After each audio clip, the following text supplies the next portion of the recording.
오늘은 사탄이라는 제목으로 하나님 말씀 나누도록 하겠습니다. 제가 신학교에 공부할 때 시험을 보는데 가장 어려운 종류의 시험 방법론이 있습니다. 그게 뭐냐면 이름하여 오픈북 테스트입니다. 이 겉보기에는 오픈북 테스트라서 책을 시험 시간에 펼쳐놓고 3시간을 보기 때문에 이 굉장히 쉬워 보입니다. 또 3시간 동안 책을 보게 되면은 이거는 얼마나 누워서 꼭 먹기인가, 얼마나 쉬울까 이런 생각을 하게 되는데 해본 사람은 알겠지만 시험 문제는 오픈북 테스트가 가장 어렵습니다. 그 이유는 아무리 책을 봐도 도저히 책을 통해서 문제를 풀 수 없는 것들이 나옵니다. 오히려 이미 책과 한 학기의 강의를 다 이해한 사람만이 사유, 암기가 아니라 사유 끝에 나올 수 있는 문제들을 주죠. 저에게 기억에 남는 문제가 있습니다. 이런 문제였습니다. 인간이 회심할 때 마음의 기능에 대해서 설명하시오. 그때 당시 책은 비교적 얇았습니다. 210페이지 정도. 많은 사람들은 오픈북을 하면은 시험 공부도 준비 안 하고 여기서 키워드만 찾는 거예요. 마음, 회심. 그래서 막 적습니다. 그런데 그렇게 적는 사람은 C 점수 이상을 못 맞는 거예요. 이 문제를 출제한 교수님의 의도는 뇌과학이 바라보는 조직신학의 신학적 기능과 토대와 조건에 대해서 써보라는 거예요. 즉, 책만 읽는다고 풀어낼 수 없는 문제가 오픈북 테스트예요. 그런데 오늘 본문을 보면 이게 하나님의 오픈북 테스트 같습니다. 예수님의 시험 장면은 우리에게 그대로 보여주시면서 이게 마치 너희는 이런 시험을 받을 거야 라고 시험 문제도 알려주시고 시험 의도도 알려주시고 시험 답도 알려주십니다. 그래서 그 시험 내용만 보면 성경에 있는 대로 시험이 굉장히 쉬워 보입니다. 그런데 한번 정말 그런가? 우리가 현실 가운데 있는 신앙생활에 시험 든다라는 시험은 오늘 본문에 있는 말처럼 그렇게 쉬운 건가? 사실 오늘 본문에 매력이라고 표현하겠습니다. 깊은 매력은 한 시험 한 시험 끝날 때마다 속된 말로 재수없게 느껴지는 사탄의 여유로움이에요. 예수님은 초긴장해서 시험을 푸는데 사탄은 여유로움을 갖습니다. 사탄은 단순히 책만 오픈하는 것이 아니라 시험 문제 출제도 오픈을 하게 되고요. 시험 문제 의도도 오픈하게 되고요. 예수님에게 진짜 풀어보라고 다 오픈합니다. 그렇다면 사탄의 의도대로만 푸는 게 이 시험의 해답은 아니었을 겁니다. 어쩌면 오픈북의 뻔한 정답으로 이미 우리가 예수님의 시험에 알고 있는 사람이 떡으로만 살 것이 아니요 하나님의 말씀으로 살 것이다. 하나님만 경배하라. 하나님을 시험하지 말라. 이 예수님의 대답은 오답일 수 있는 거예요. 우리가 정말 집중해야 될 건 사실 이 본문에 있어서 예수님의 말과 대답이 아니라 예수님의 이 대답을 증명해내신 자기의 자기 증명에 있는 겁니다. 조금 어려운 말이죠.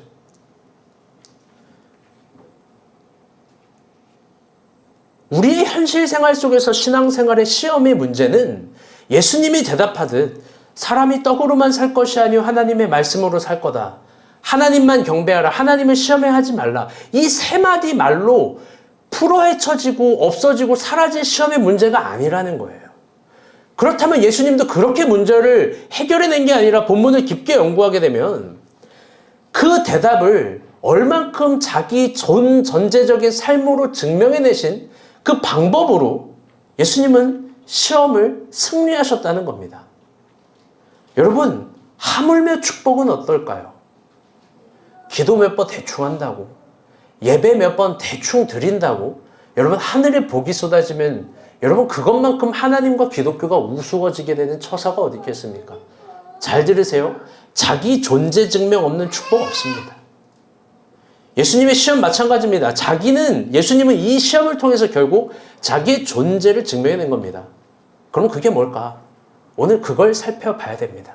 예수님은 진짜 시험이었을 거예요. 오늘 우리는 이 본문에 대해서 굉장히 어릴 때부터 다양한 각도로 설명을 들었기에 윤희 빼고 이 본문이 함의하고 있는 소중한 의미에 대해서 오히려 까먹을 수도 있습니다. 정말 그럽니다. 왜 그러냐? 우리는 이미 답을 알고 있다고 생각하기 때문에 그래요. 그래서 놓치고 있는 것들이 너무나 많습니다. 그런데 오늘은 진짜 이 본문이 함의하고 있는, 왜 사복음서에서 예수님의 시험에 대해서는 유독 사탄의 주체성을 이야기하는지 우리 한번 그 함의하고 있는 거에 대해서 진지하게 살펴봤으면 좋겠습니다. 예수님이 받으시는 각각의 세 가지 시험의 의미들 말고요. 물론 그것도 얘기하겠지만. 그러면 이런 질문으로부터 도달이 됩니다. 완벽하신 예수님은 왜 시험을 받으셨을까? 도대체 예수님에게 시험이라는 건 어떤 의미일까? 이게 이 본문을 열어가는데 가장 중요한 서두적 신학적 과제입니다. 심지어 우리는 이 시험을 사탄에게 받는 거라고 이야기하잖아요. 그렇다면 사탄은 예수님께 속된 말로 개기고 싸우고 따지고 그럴 수 있을 만큼 대단한 존재일까? 우리 본문 한번 보도록 하겠습니다. 3장 22절, 4장 1절, 4장 13절 세 가지 구절입니다. 오늘 본문을 감싸고 있는 구절입니다. 시작! 백성이 다 세례를 받을 때 예수도 세례를 받으시고 기도하실 때 하늘이 열리며 성령이 비둘기 같은 형체로 그의 위에 강림하시더니 하늘로부터 소리가 나기를 너는 내 사랑하는 아들이라 내가 너를 기뻐하노라 하시니라. 예수께서 성령의 충만함을 입어 요단강에서 돌아오사 광야에서 40일 동안 성령에게 이끌리시며. 아멘. 본문을 보게 되면요, 시험을 주는 주체가 사탄이 아닙니다. 사탄은 교관 정도로 볼 수 있어요. 오히려 이 시험의 주체는 성령님입니다. 이게 정말 중요한 차이예요. 이 차이로 이 본문을 보는 게 중요합니다. 예수님은 요단강에서 성령 충만, 성령 세례를 받으셨고 성령이 그 위에 강림하셨는데 본문 1절을 보면 성령의 충만함을 입어서 광야에서 성령에 이끌려서 시험받는 거예요. 누가복음은 이렇게 적혀 있지만 마태복음과 마가복음은 성령이 광야로 내몰아서. 그렇다면 예수님은 이 시험이 사탄의 유혹을 직면한 것이 아니라 이 시험은 어떻게 보면 성령의 인도하심 가운데 있는 겁니다. 이 시험은 성령의 인도하심 가운데 정확히 도달돼야 될 어떤 목적지였던 겁니다. 그러면 그 목적지는 뭐냐? 성령의 정확한 인도하심 가운데 있는 목적지는 다 같이 따라볼게요. 광야입니다. 오늘 목사님이 아프니까 애들도 다 조용하네. 참 감사하구만. 이게 우리가 신앙생활하면서 참 깊게 생각해야 될 영역입니다. 성령 세례를 받고 성령 충만함을 받고 성령에게 이끌리면요, 꽃길이 아니라 지름길이 아니라 천국도 아니라 광야입니다. 성서는 그걸 굉장히 일관되게 이야기를 하고 있습니다. 가장 충만했던 다윗을 훈련시킨 것도 광야고, 가장 유능했던 모세를 출현시킨 것도 광야고, 성령에서 가장 기도의 능력이 많았던 엘리야가 탄생한 것도 광야고, 그의 후계자인 엘리사가 등장한 것도 광야입니다. 무엇보다 가장 거룩한 세례 요한을 훈련시켰던 곳도 광야고, 예수를 예수답게 한 것도 광야입니다. 이스라엘의 모든 백성들이 통과했던 것도 광야고, 이스라엘 백성들이 다 직면해야 될 것도 광야입니다. 그러니 그리스도인들에게 광야라는 건 거부할 수 없는 무대입니다. 만약 이게 거부할 수 없는 무대라면 이 시험을 당하는 우리도 올바른 질문으로 접근을 해야 됩니다. 그건 뭐냐? 하나님은 왜 우리를 그토록 불안한 광야에 두셨는가가 아니라 성령님이 우리에게 주시는 가장 안전한 공간과 시간이 광야다. 광야는 성령님이 우리를 가장 안전한 시간과 공간으로 두는 곳이다. 더 나아가 이 광야는 반드시 하나님께서 우리가 도달해야 될 목적, 우리가 성장해야 될 그 목표, 거기까지 도달하게 한다. 이 광야의 초반은 오늘 본문에 의하면 참 재미있게도 안전한 광야에서 사탄을 직면하는 거예요. 이게 좀 이상한 말이에요. 네, 여러분 한 가지를 잘 들으세요. 우리 학렬 형제가 우리에게 좋은 인사이트를 줬어요. 부산에 있는 아이와 강남에 있는 아이가 뇌 지능의 차이는 별로 없다. 그런데 부산에 있는 아이는 제 인생의 귀한 인사이트가 됐어요. 어떻게든 공부를 안 하고 안 하는 걸로, 학원을 하는데 공부를 안 하는 걸로 목표를 삼았대요. 그런데 강남에 있는 아이는 어차피 빨리 끝내면 빨리 해결을 하자. 여러분, 하나님이 우리에게 광야를 주셨어요. 하나 광야 넘었다고 끝나는 게 아니에요. 윤희 하나 시험 끝났다고 끝나는 게 아니라 계속 주실 거예요. 그렇다면 그 목표는 어서 빨리 이겨내자입니다. 아멘?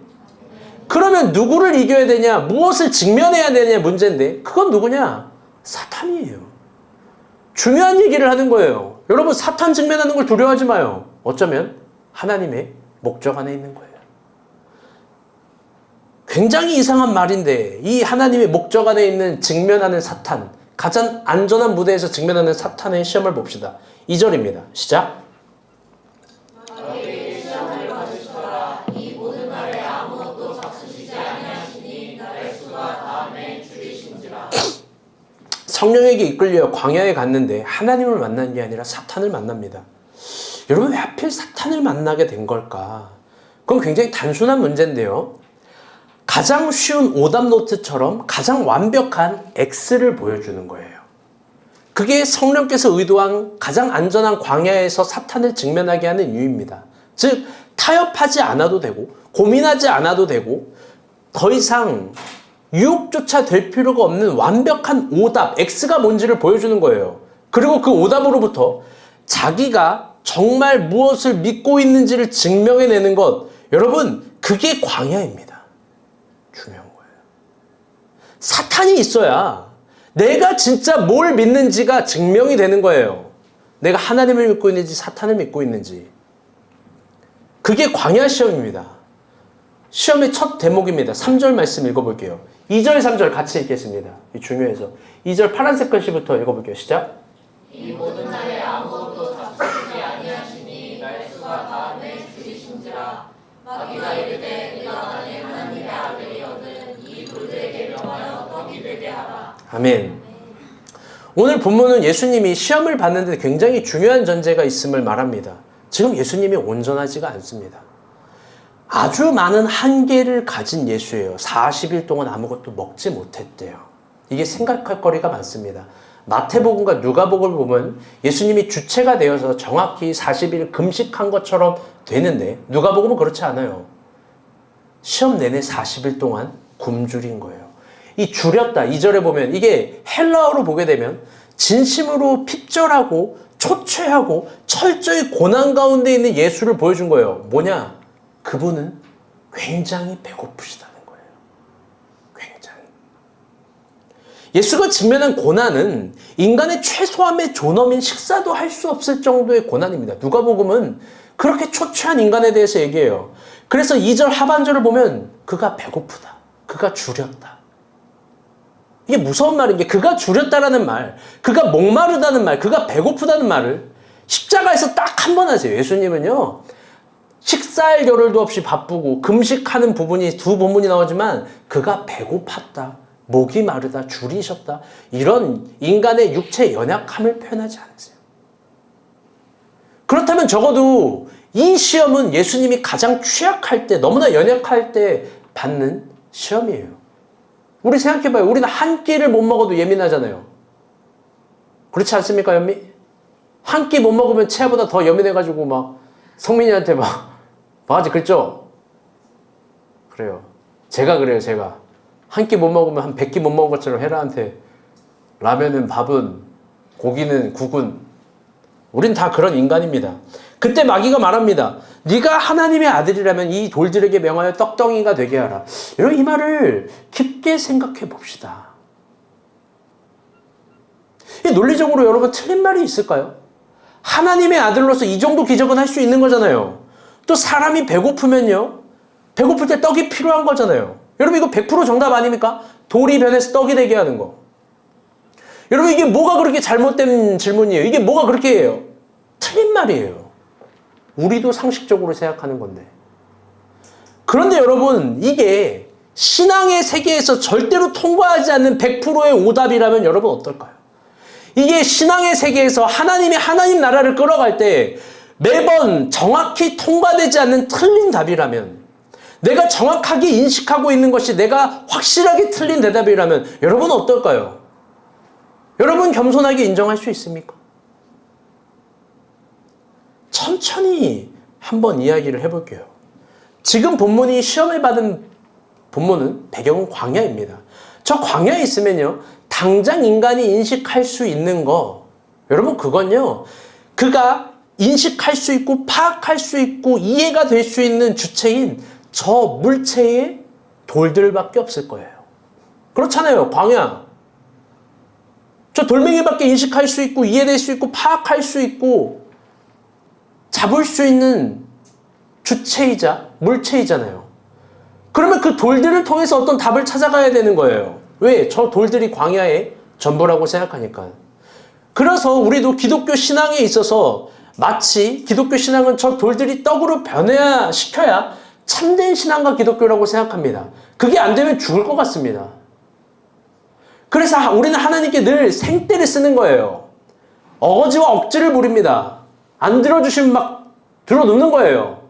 내가 이해되고 있는 그게 전부니까, 그게 돌이라면 변화시키는 게 내 기도의 목표니까. 예를 들어 봅니다. 우리가 본 교회 지금 뭐 이런 예가 적절하지도 않지만 기도하는데 계속 이런 예만 주세요. 지금 4주 연속. 하나님, 지금 내 눈에는 저 사람밖에 안 보입니다. 그런데 저 사람 마음이 돌덩이 같습니다.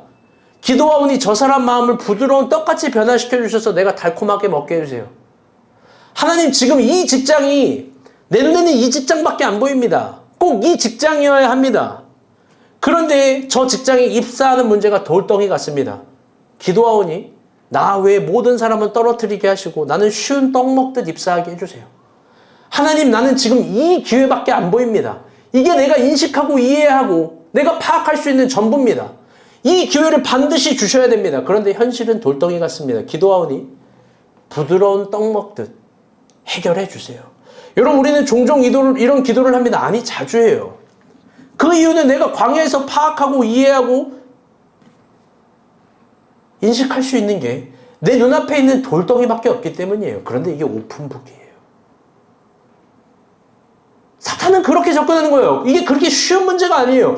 돌이 변해서 떡이 되는 문제가 아니라 이 시험의 출제자인 하나님은 이걸 다르게 풀어가기를 원하시는 거예요.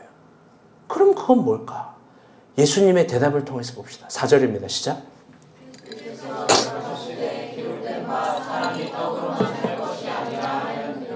아멘.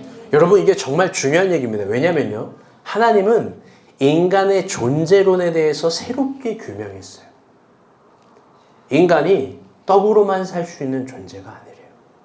그럼 반대말로 얘기하면 떡을 목표로만 사는 인생은 창조의 목적에 부합한 인생이 아닌 거예요.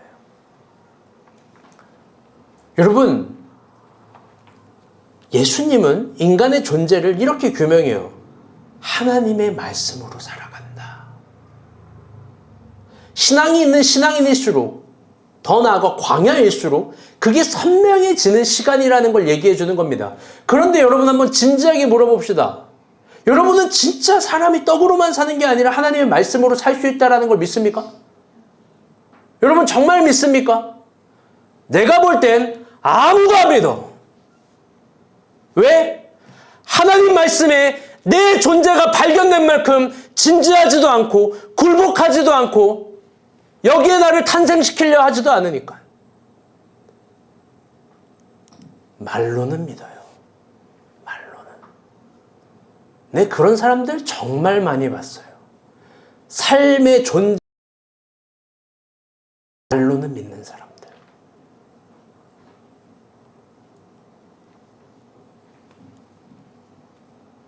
성서를 보면 광야에서 하나님이 먹이시는 방법은 따로 있습니다. 그건 돌이 변해서 떡이 되는 게 아니라, 잘 들으세요. 중요한 얘기예요. 하늘을 열어서 하늘의 양식을 내리시는 방법이에요. 그게 뭐냐? 다시 따라볼게요. 만나와 메추라기. 광야에선 반드시 하나님이 하늘을 여셔서 먹이세요. 그게 인간이 인식할 수 없는 차원의 신령한 음식이에요. 우리가 광야 가운데 있다. 내가 시험 가운데 있다. 그런데 그게 성령께서 인도한 가장 안전한 공간과 시간의 문제다. 그러면 여러분 진심으로 기대해야 되는 거예요. 하늘 문을 여시겠다.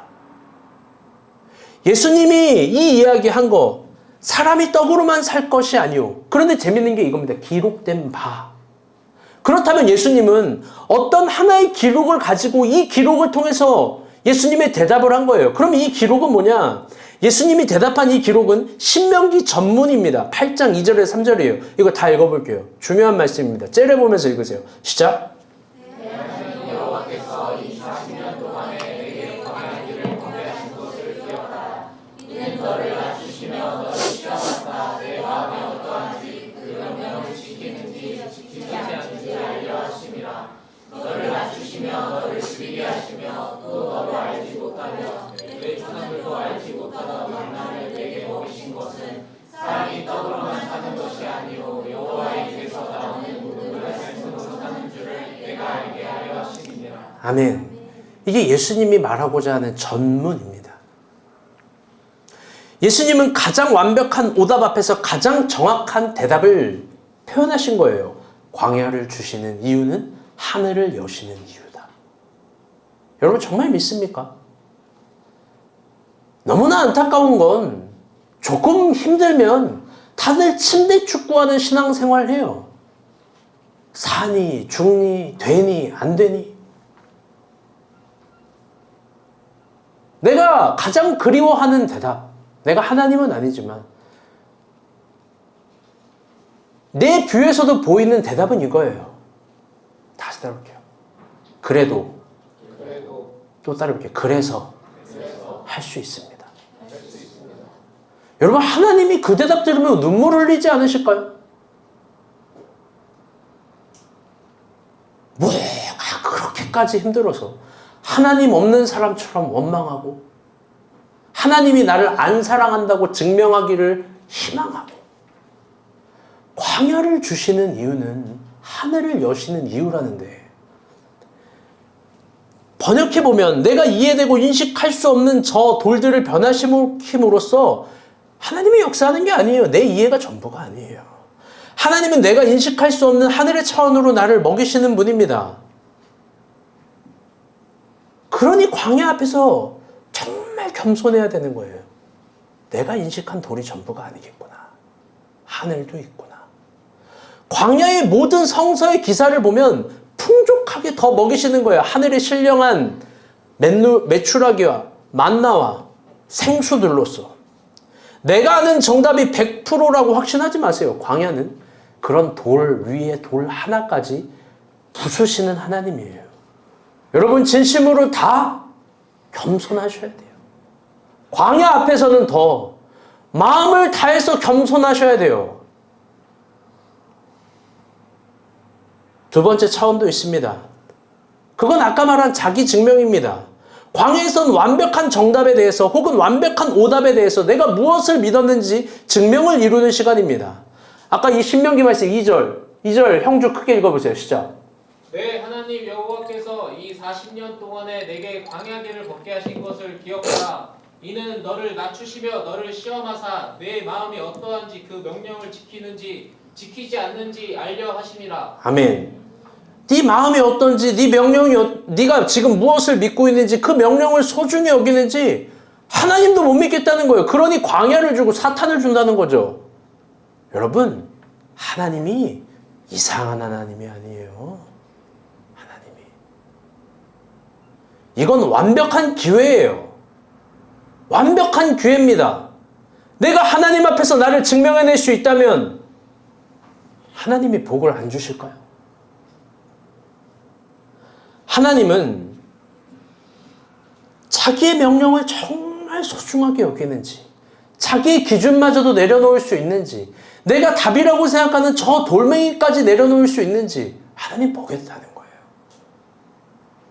여러분 저도 보이는데 하나님은 안 보이겠습니까? 하나님 안 속아요.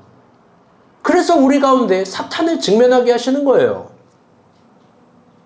두 번째 시험 봅시다. 사탄이 하는 두 번째 시험. 5절에 7절입니다. 시작. 너희가 또 예수를 이끌고 올라가서 순식간에 천하만국을 보이며 이르되 이 모든 권위와 그 영광을 내가 내게 주리라. 이것은 내게 넘겨준 것이므로 내가 원하는 자에게 주노라. 그러므로 내가 만일 내게 절하면 다 내 것이 되리라. 아멘. 이번에는 마귀가 예수님에게 순식간에 천하만국과 영광을 보여주십니다. 그러면서 모든 권위와 영광을 너에게 주겠다라고 이야기를 해요. 여러분, 절 한 번만 하면 된대요. 하지 않겠습니까? 이것만큼 쉬운 방법이 없잖아요. 우린 할 것 같아요. 왜? 저런 것들이 필요하다라고 생각하니까. 더 나아가서 저렇게 천하만국과 영광과 모든 물질과 힘을 선용하면 그건 덕이 되는 거고 아름다운 거라고 생각하니까요. 그래서 선용이라는 이름으로 뭐든지 허용합니다. 분명한 한 가지를 이야기해 볼게요. 다 저를 봐주세요. 용식이 목사님. 이 세상 사람들은 저걸 쫓아가요. 천하만국과 영광. 그게 어떤 이름을 가르쳐도, 어떤 이름을 배움을 얻어도 돈의 심리학입니다. 그런데 한번 물어봅시다. 인간은 돈이 얼마가 있으면 행복할까? 경제학의 대부라고 불리는 사람이 돈의 심리학을 쓴 모건 하우절이에요. 제가 사랑하는 우리가 본 교회 한 3명 친구에게는 모건 하우절 책을 읽어보라고 얘기해요. 읽었대요. 그럼 그 다음 책도 읽고, 읽었대요. 또 다음 책도 읽고, 제가 3-4권을 읽혀요. 돈의 심리학에서 인간의 가진 욕망을 탈 것으로 비유했어요. 돈의 심리학을 탈 것으로 비유했어요. 천천히 들어보세요. 자전거를 타는 건강한 사람은 자가용이 있는 사람을 부러워하고, 자가용이 있는 사람은 운전기사가 있는 사람을 부러워하고, 운전기사가 있는 사람은 다시 자전거를 탈 수 있을 만큼의 시간과 건강이 있는 사람을 반드시 부러워하게 돼요. 이코노미를 타는 사람은 비즈니스를 부러워하고, 다들 부러워했잖아요. 이코노미 탈 때. 비즈니스를 타는 사람은 퍼스트 클래스를 부러워하고, 퍼스트 클래스를 타는 사람은 전용기를 타는 사람을 부러워하고, 전용기를 타는 사람은 저 아래 땅에서 건강하게 자전거를 타는 사람의 시간과 해맑음과 건강을 반드시 부러워하게 되어 있다는 거예요. 이 돈의 심리학을 인간은 이길 수가 없대요. 이것이 모건 하우절이 이야기하는 인간의 욕망이에요. 상당히 의미가 있는 비유예요. 우리는 가진 것이 없다고 생각해서 천하만국과 영광을 부러워합니다. 그리고 저 천하만국과 영광, 사탄이 보여주는 거, 저걸 가지면 행복하다라고 생각해요. 여러분, 근데 한번 얘기할게요. 똑같이. 저게 완벽한 오답이라면, 신앙에 있어서 저게 완벽한 X라면, 여러분 어떡합니까? 여러분 진짜 인정할 수 있습니까? 우리 정말로 저게 오답이라는 걸 믿어요?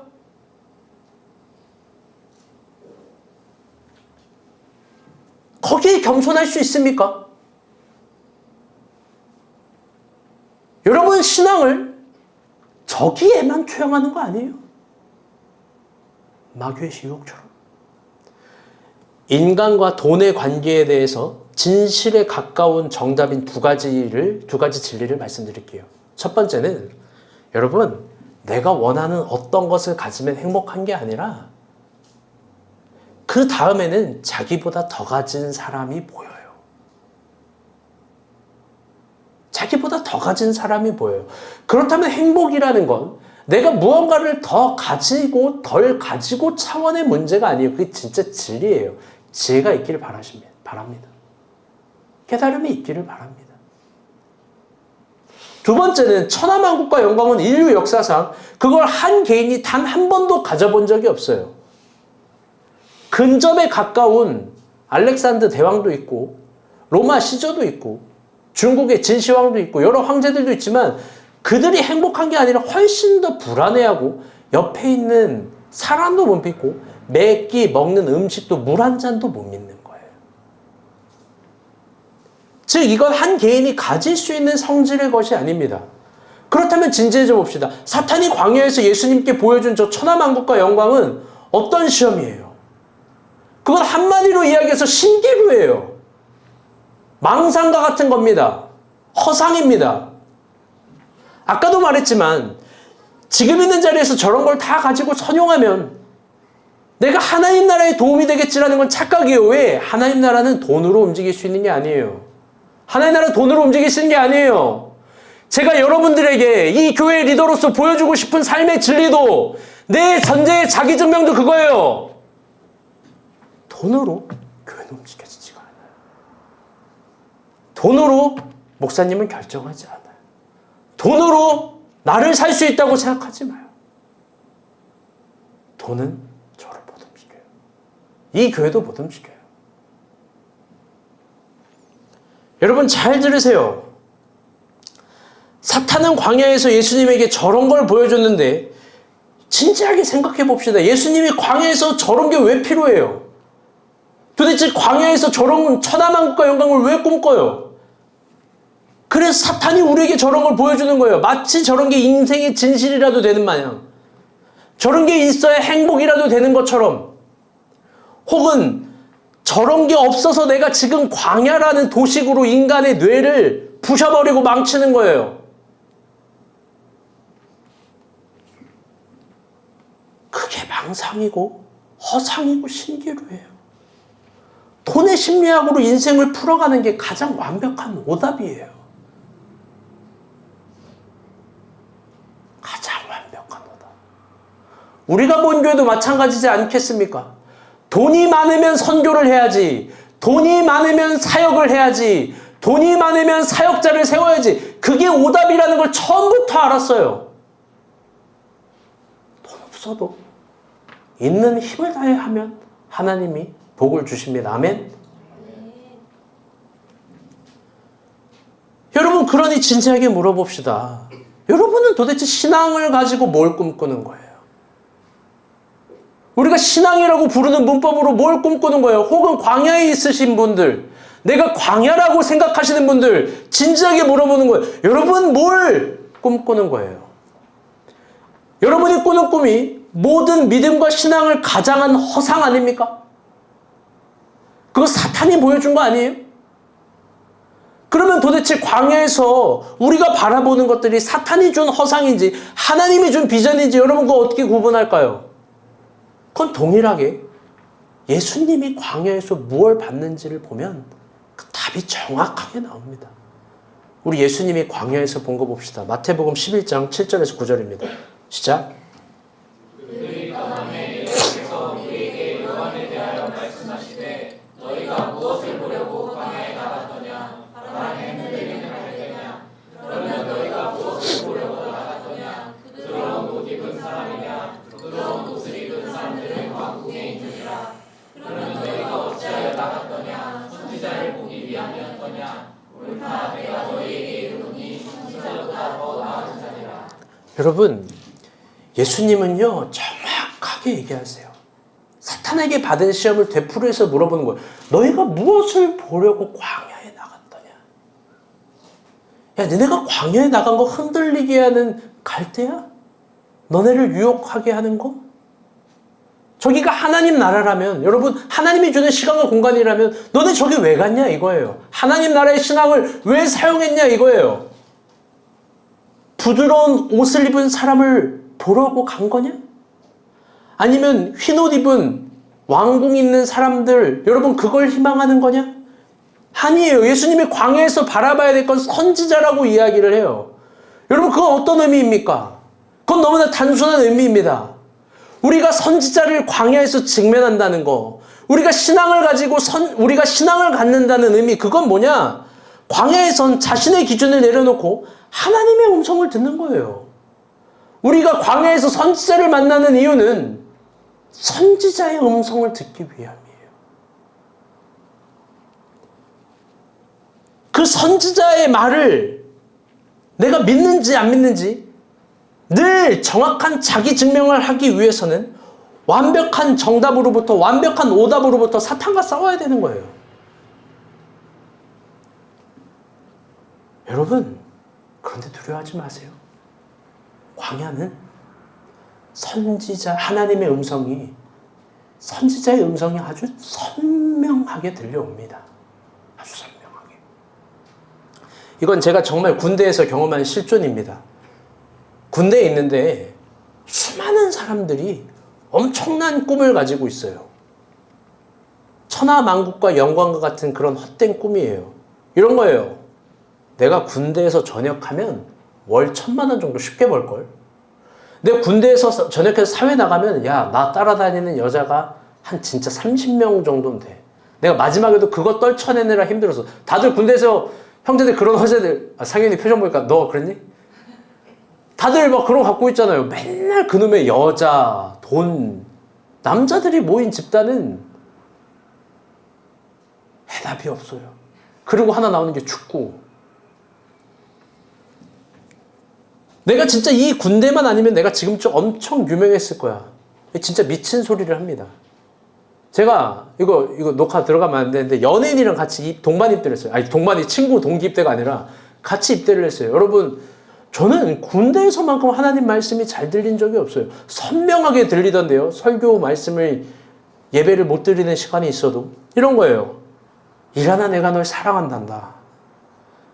이 시간도 내가 너에게 주는 소중한 시간이란다. 내가 이 모든 시간을 축복한다. 너는 존귀한 존재다. 쟁쟁하게 군대에서는 그 하나님의 음성이 매번 들려오는 거예요. 그래서 저는 진짜로 그 말을 믿고 이등병 딱 한 달 불평하고 둘째 달부터 정말 충성을 다해서 최선을 다해서 군 생활을 행복하게 했어요.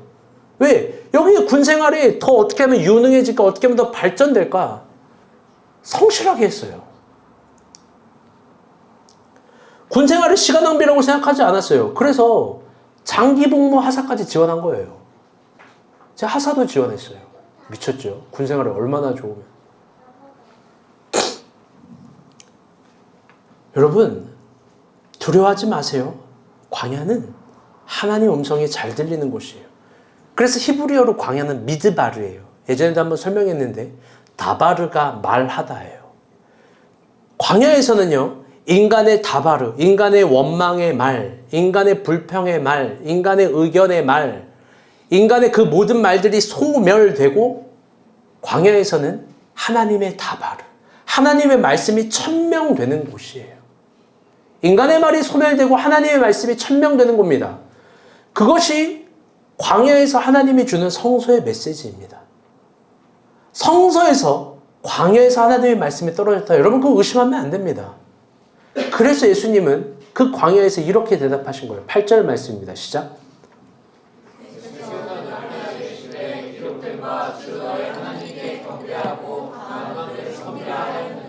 아멘.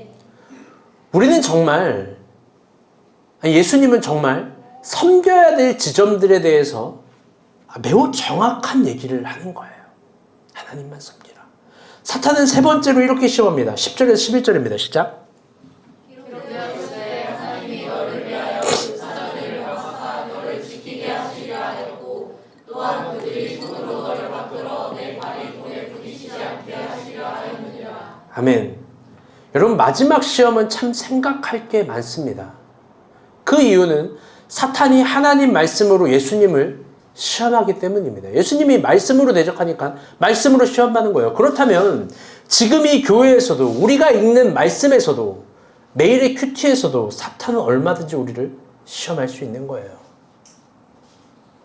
사탄은 10절에서 이렇게 시험합니다. 예수님에게 높은 곳에 가서 뛰어내려봐. 왜냐하면 시편 말씀에 너가 뛰어내릴 때 하나님의 아들이면 천사들이 너를 붙잡아준다라는 본문 말씀이 있잖아. 그러니까 뛰어내려봐. 이렇게 대답하는 거예요. 말하는 거예요. 이건 마치 하나님이 인간을 지독히 사랑하십니까? 아멘? 그러니까 네 맘대로 살아도 돼. 왜? 하나님은 어차피 너를 기뻐하셔. 라는 말도 안 되는 논리를 말이 맞다고 하는 거예요. 말의 이치가 맞다고. 높은 곳에서 뛰어내려봐. 성경에 써있잖아. 하나님이 너를 지켜줄 거야.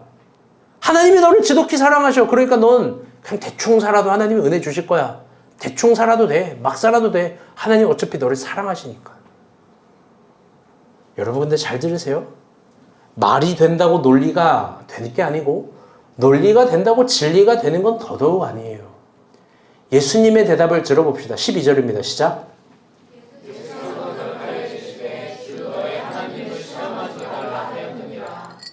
아멘. 예수님이 볼 땐 저게 하나님을 시험하는 행위였어요. 가장 엄중하게 경고한 거예요. 물리치되 이번에는 진짜 경고한 거예요. 하나님 시험하면 안 돼. 하나님의 말씀을 가지고 장난하는 거. 여러분, 한번 이런 말을 해볼게요. 예수님의 대답대로입니다.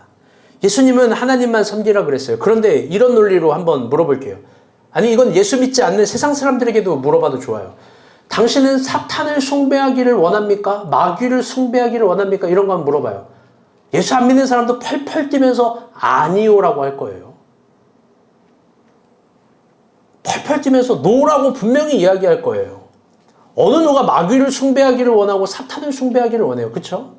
그런데 그들에게 혹은 우리에게 그 사이에 돈을 보여줍시다. 그 사이에 출세를 보여줍시다. 그 사이에 성공을 보여줍시다.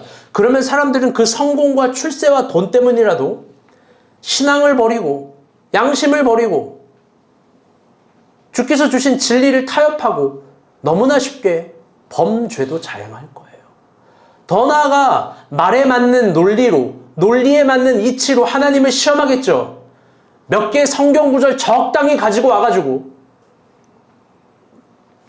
이게 하나님을 섬기는 거라고, 이게 하나님의 뜻이라고 출세와 성공과 돈 때문에 하나님을 시험할 거예요. 여러분, 근데 제가 오늘 중요한 거 하나 알려드릴 거예요. 쉽고 단순한 거. 여러분, 우상숭배가 뭔지 알아요? 그건 하나님을 떠나는 게 아니에요. 우상숭배는요, 하나님도 섬기는 거예요. 하나님만 섬기는 게 아니라 하나님도 섬기는 거예요. 예수님은 마지막 대답에 사탄에게 이치에 맞는 말, 이치에 맞아서 논리적인 말, 그런 성서의 약속들로 하나님을 시험하지 말라는 거예요. 왜? 그게 진리가 아니니까. 사실 그들은 이치에 맞는 말, 말에 맞는 논리, 그런 성서의 약속들로 결국 하나님을 안 믿는 거예요. 왜? 내가 믿는 방식은 도리변해서 떡이 돼야 되니까. 천하만국과 영광을 나에게 줘야 하니까. 여러분, 잘 들어보세요. 예수님은요, 죽음이 확실시된 십자가 앞에서 당연한 성서에서 하나님과 인간과의 논리적 귀결로 대답될 수 있는 나를 지켜주세요. 천사를 보내주세요. 하나님 도와주세요라고 기도하네요. 하나님과 인간과의 관계에서 마땅히 할 수 있는 그런 기도를 안 하고 아버지요, 내 뜻대로 하지 마시고 아버지 뜻대로 되기를 원합니다. 오히려 운명론에 맡겨요. 그 운명론이 예수의 실존을 버리는 게 아니라 주님이 주시는 지금 이 순간의 답을 정확하게 받아들이는 거예요. 그래서 십자가 앞에서도 수많은 사람들이 조롱했던 겁니다. 자기가 갖는 말에 맞는 말, 이치에 맞는 말, 진리를 사용하여서 네가 하나님의 아들이거든. 하늘의 불병거를 가지고 내려와 보라. 엘리사를 부르는가 보라. 저 사람이 지금 엘리야를 부르고 있다. 조롱하고 희롱한 거예요. 그게 성경에 써있다고 진리가 아닙니다. 예수님은 절대적 운명 앞에서 자신의 기준을 내려놓아요. 왜? 그게 하나님을 믿는 의미니까. 사실 오늘 본문을 관통하고 있는 시험이라는 단어는 우리 그리스도인들에게 아주 중요한 단어입니다. 저는 이걸 여러분 한 번쯤 들어봤을 테스트, 템테이션 이렇게 가르치고 싶지가 않아요. 이 시험이라는 단어는 우리 그리스도인에게 굉장히 중요한 단어예요. 왜냐하면 우리는 매우 확신해요. 다 저를 보세요. 내가 하나님의 편에 있는 사람이라고, 내가 하나님을 기쁘게 하는 사람이라고, 내가 이 교회에 가장 위하는 사람이라고 아주 확신해요. 우리 간사들 그렇게 확신하는 거 아닙니까? 우리 목자들 그렇게 확신하는 거 아닙니까? 우리 성도님들 그렇게 확신하는 거 아니에요? 제자들도 동일했어요. 그런데 예수님이 이 시험 끝에 요한복음에서 이렇게 얘기해요. 중요한 말씀이에요. 요한복음 2장 17절부터 22절입니다. 시작.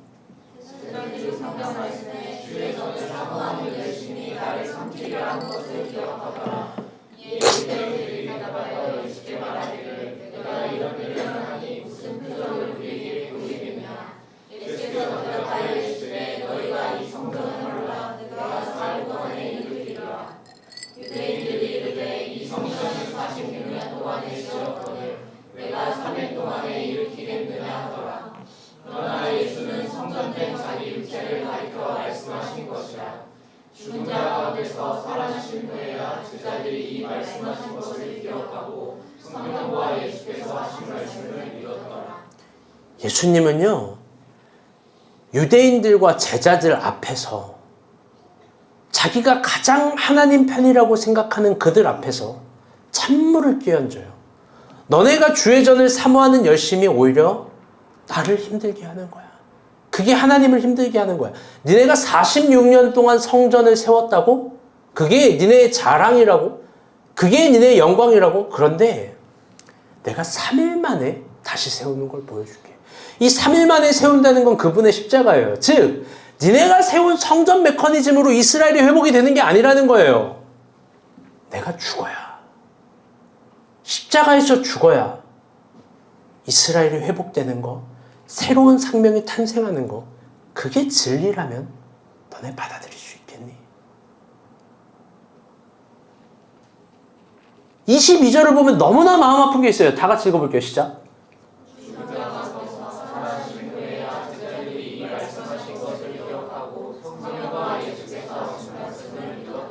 예수는 성전된 자기 육체를 가리켜서 죽음을 이야기했는데 그 이 말을 반대로 하면 죽기까지 안 믿었다는 거예요. 죽고 나서야 제자들은 믿은 거예요. 이제 한번 시험에 드는 말을 해봅니다. 여러분 풀어보세요. 출제자이신 하나님의 의도에 따른 오픈북이에요. 오늘 본문 그대로를 이야기하는 거예요. 시험에 마음껏 들어보세요. 만약에 이 광야에서 사탄처럼 예수님을 시험하는 사람이 나라면, 사탄이 아니라 나라면 예수님 도리변에서 떡이 되게 해주세요. 그렇게 예수님을 긁고 예수님을 유혹하고 예수님을 힘들게 하는 사람이 나라면 여러분 인정할 수 있습니까? 여러분 이 광야에서 천하만국과 망상으로 예수님을 시험하는 사람이 나라면 여러분 그거 겸허하게 인정할 수 있습니까? 이 광야에서 이치에 맞는 말, 논리, 성서의 약속들로 예수님을 희롱하고 조롱하고 힘들게 하는 게 진정 나라면 여러분 겸손하게 주님 내가 틀렸습니다. 내가 그랬군요. 여러분 인정할 수 있습니까?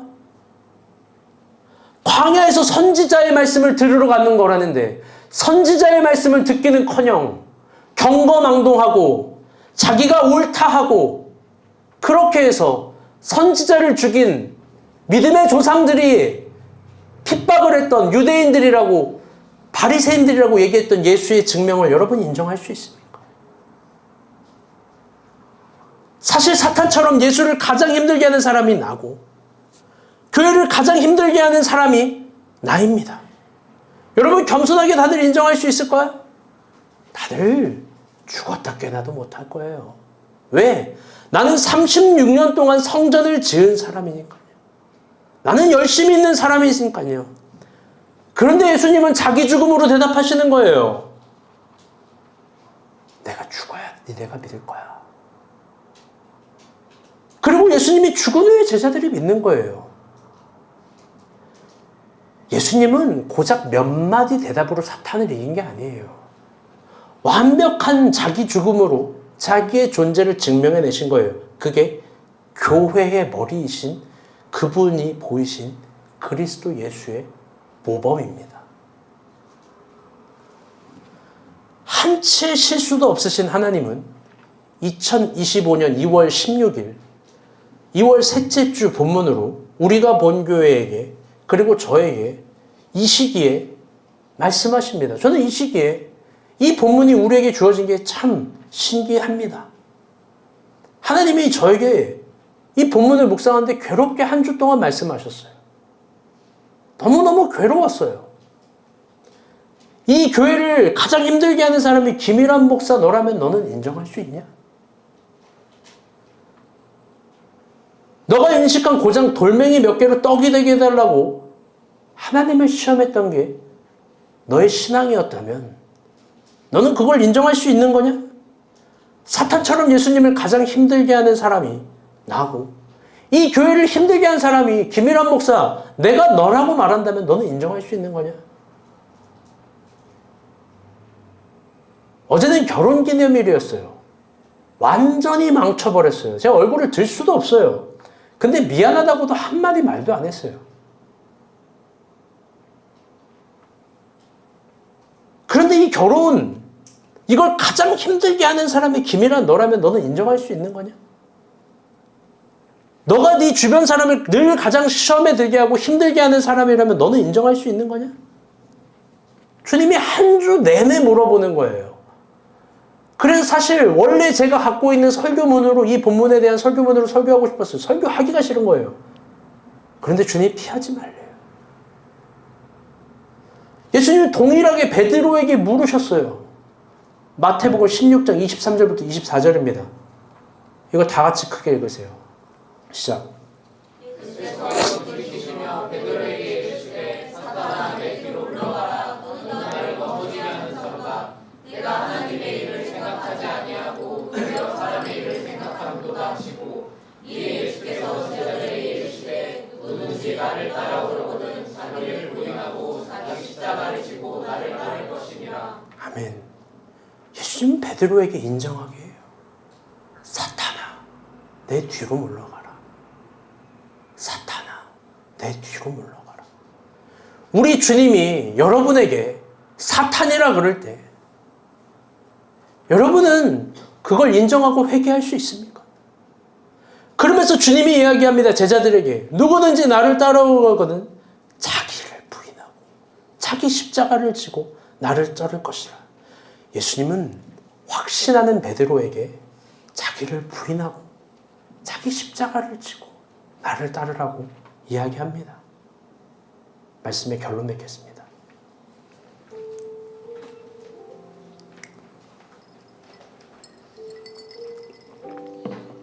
한치의 실수도 없는 하나님은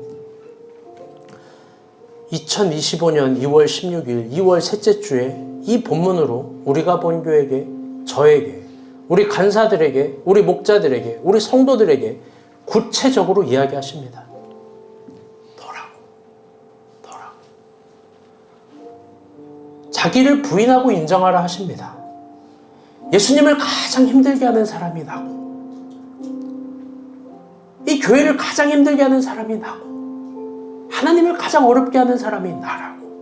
이게 가장 어려운 오픈북 테스트 내용입니다. 문자만 읽어서 읽을 수 있는 게 아니라 의도를 출제하신 분의 의도는 너라는 거예요. 어제는 우리가 본 교회에서 있을 수 없는 일이 일어났습니다. 그거 온전히 나눌 수는 없어요. 궁금해하지도 않으시고 늘 이야기하듯 물어보는 이에게 크게 목사님이 근신을 줄 거예요. 결론적으로 말하면 우리 목자들은 아주 크게 회개를 해야 될 거예요. 내가 반드시 그런 시간을 줄 거예요. 더 나아가 필요에 따른 근신을 받을 거예요. 저 역시 마찬가지예요. 여러분은 제가 여러분을 가르치고 사랑하는 방식을 할 거예요. 제가 얼마나 목회자로서 잘못 가르치고 있으면 이런 일이 일어나는지 목사님은 어제 저녁 병원에서 누워있으면서 하루 종일 생각했어요.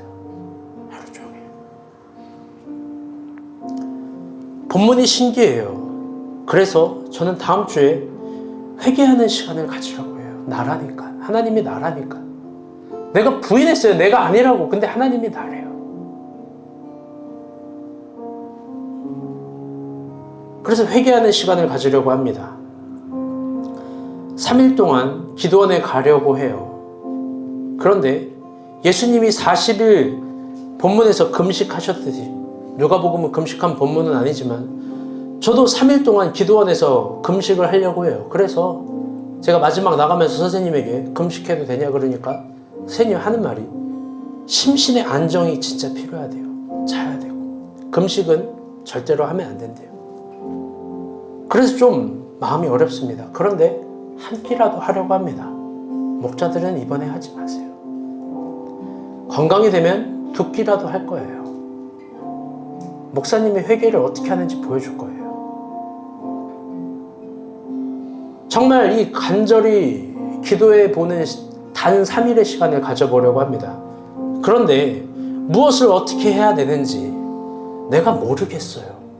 이 광야에서 내가 바라봐야 될 만나와 메추라기는 뭐고, 선지자의 음성은 뭐고, 하나님 도가 아니라 하나님만 섬긴다는 의미는 뭔지, 하나님을 시험하지 않는다는 의미는 뭔지, 자기를 철저히 부셔버리고 죽인다는 의미는 뭔지, 내가 세운 돌 하나 위에 돌까지 부셔버린다는 의미는 뭔지, 내가 하나님과 한번 따져 물으려고 합니다.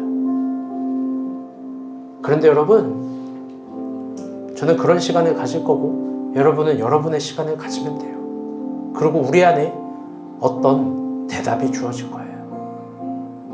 그런데 소망의 말씀도 전합니다. 이건 일부러 PPT를 준비하지 않고 여러분 성경을 다 찾아보세요. 성경 갖고 왔죠? 오늘 본문에 있는 4장 14절입니다. 13절과 14절 말씀 같이 읽을게요. 4장 13절 14절입니다. 시작. 너희가 모든 시험을 당하는 후에 얼마 동안 떠나니라. 예수께서 성령의 능력으로 갈릴리에 돌아가시니 그 손이 사방에 퍼졌고. 아멘. 여러분, 성령이 주체한 시험이라고 처음도 중반도 얘기했어요. 근데 끝도 그래요. 시험이 끝난 후엔 성령의 능력이라는 어빌리티가 예수의 공동체 가운데, 예수의 사역 가운데 예수에게 임하는 겁니다. 그래서 소망의 말씀을 전해요. 우리가 본 교회는 이 시간을 잘 보낼 거고 더 큰 성령의 능력으로 거듭날 줄 믿습니다. 아멘? 아멘? 우리 모두 진지하게 회개하는 시간을 갖겠습니다. 우리 처음 했던 인사 다시 합시다. 옆 사람 가보세요. 사탄이 어디 있을까요? 우리 찬양하겠습니다.